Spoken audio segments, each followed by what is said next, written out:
अस्सलामु अलैकुम वरहमतुल्लाहि वबरकातुहू नहमदुहु व नुसल्ली अला रसूलिल करीम अम्मा बादु फ़अऊज़ु बिल्लाहि स्समीइल अलीम मिनश शैतानिर रजीम बिस्मिल्लाहिर रहमानिर रहीम। वो बात जो रसूलुल्लाह सल्लल्लाहु अलैहि वसल्लम फरमाया कि मेरे नज़दीक दज्जाल से भी ज़्यादा ख़तरनाक है, वो कौन सी बात है?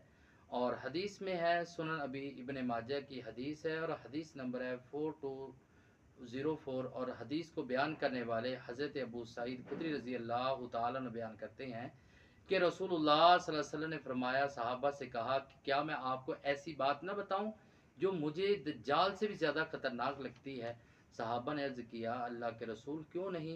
तो रसूलुल्लाह सल्लल्लाहु अलैहि वसल्लम ने फरमाया, वो पोशीदा शिरक से मुराद कि अगर इंसान अकेला नमाज पढ़ने के लिए खड़ा होता है, जब वो नमाज पढ़ता है वो देखता है कि मुझे कोई देख रहा है, वो इस वजह से किसी के देखने की वजह से अपने रुकू, अपने सुजूद और इसी तरह क़याम को अच्छा करता है, सिर्फ इस वजह से करता है कि उसको कोई आदमी देख रहा है।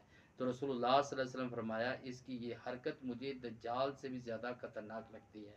इस वजह से जब भी इंसान नमाज पढ़े ये सोच कर ना पढ़े कि कोई इंसान मुझे देख रहा है।